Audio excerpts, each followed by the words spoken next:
When most people hear the name Cleopatra, they imagine flawless beauty, seductive charm, and legendary glamour. Paintings, films, and myths have turned her into an icon of irresistible physical perfection. But history tells a far more interesting story. Cleopatra III, the last active ruler of Egypt, was not remembered by ancient historians as the most beautiful woman of her time. Instead, they described something far more powerful. They described intelligence, presence, preparation. And behind her legendary appearance was not magic, superstition, or myth, but science, centuries ahead of its time. Cleopatra lived in a world where appearance was political power. As a queen ruling over a fragile kingdom surrounded by enemies, every detail of how she looked, spoke, and presented herself mattered. Beauty for Cleopatra was not vanity, it was strategy. Ancient Egypt had one of the most advanced cosmetic and medical traditions in the ancient world. Cosmetics were not just decoration. They were chemistry, medicine, and protection. Cleopatra inherited this knowledge and refined it. One of her most famous beauty rituals was bathing in sour milk. This wasn't a luxury born from excess, it was chemistry in action. Sour milk contains lactic acid, a naturally occurring alpha-hydroxy acid. Today, lactic acid is a common ingredient in modern skincare products, used to exfoliate skin, remove dead cells, and promote smoother texture. Cleopatra didn't know the molecular structure of lactic acid, but Egyptian physicians had observed its effects through centuries of experimentation.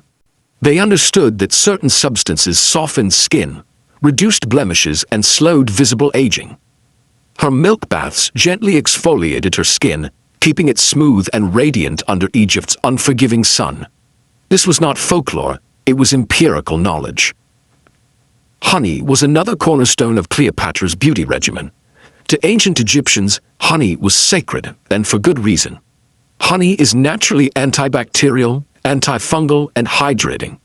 Modern science confirms that it helps heal wounds, reduce inflammation, and lock moisture into the skin. Cleopatra used honey in facial treatments and body ointments, mixing it with oils and crushed botanicals. This created a natural barrier against dryness, infection, and irritation. In an era without synthetic preservatives, honey was one of the most effective natural stabilizers available. Olive oil and moringa oil were also central to her routine. These oils were rich in fatty acids and antioxidants.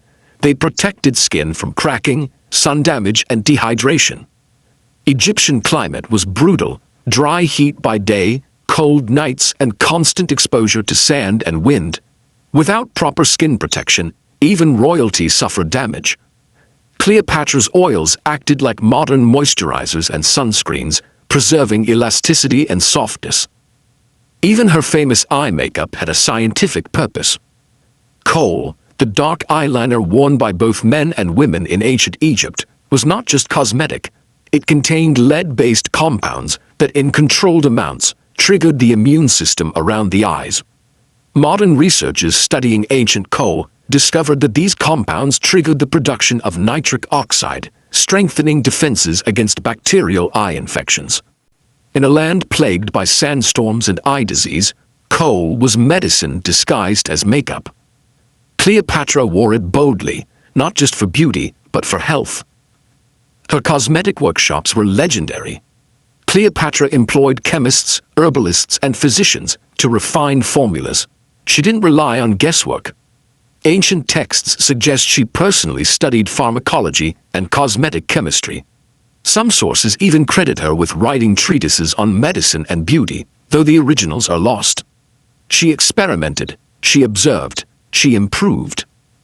This scientific approach extended beyond skin and hair. Cleopatra was meticulous about scent. Perfume in ancient Egypt was not a simple fragrance, it was a symbol of divine presence. Scents were layered and complex, created from resins like myrrh and frankincense, blended with oils and spices. These perfumes served multiple purposes. They masked body odor in a hot climate, they had antibacterial properties, and they created a psychological impact. Ancient writers described Cleopatra's arrival in Rome as overwhelming, not just because of her beauty alone, but because of the atmosphere she created. Her scent lingered before she even spoke. Modern neuroscience confirms what Cleopatra intuitively understood. Scent is one of the strongest triggers of memory and emotion. She used it strategically. Cleopatra's hair care was equally advanced. She avoided harsh treatments that damaged hair, instead using natural cleansers made from plant extracts. Castor oil and almond oil strengthened hair shafts and added shine. Even henna, often associated with decoration, protected hair from sun damage and scalp infections. Nothing in her routine was random. But perhaps Cleopatra's most underestimated beauty tool was her mind. Ancient historians like Plutarch emphasized that her charm did not come from physical perfection. It came from conversation. She spoke multiple languages fluently, including Egyptian, Greek, Latin, and possibly Ethiopian and Hebrew. She didn't need translators. Her voice, tone, and intelligence captivated some of the most powerful men in history, Julius Caesar and Mark Antony among them. Confidence, education, and presence enhanced her beauty more than any cosmetic ever could. Cleopatra understood something modern science now confirms. Stress, confidence, and mental state directly affect physical appearance. A calm, controlled ruler projects vitality. A confident speaker appears more attractive. A sharp mind creates charisma. Her beauty rituals extended inward. She followed dietary practices designed to maintain energy and clarity. Fresh fruits, vegetables, fish, and grains dominated royal meals. Overindulgence was discouraged. This wasn't moral discipline, it was physiological awareness. Good nutrition supported skin, hair, posture, and stamina. Even Cleopatra's famous image as a seductress was carefully constructed. She knew how to stage an entrance, how to dress for impact, how to use contrast, timing, and symbolism. When she met Julius Caesar, she didn't rely on beauty alone. She arrived dramatically, wrapped in a carpet, turning a political meeting into theater. Beauty in Cleopatra's world was perception shaped by intelligence. So why does history reduce her to milk baths and seduction? Because powerful women are often simplified. Cleopatra ruled Egypt during its final independence. She navigated Roman politics with skill. She preserved her dynasty longer than many male rulers preserved theirs. Her beauty was not a trick. It was an extension of knowledge passed down through centuries of Egyptian science. Modern dermatology, cosmetic chemistry, and wellness practices echo what Cleopatra already understood. Exfoliation, moisturization, sun protection, mental balance, strategic presentation. Cleopatra did not rely on magic. She relied on evidence.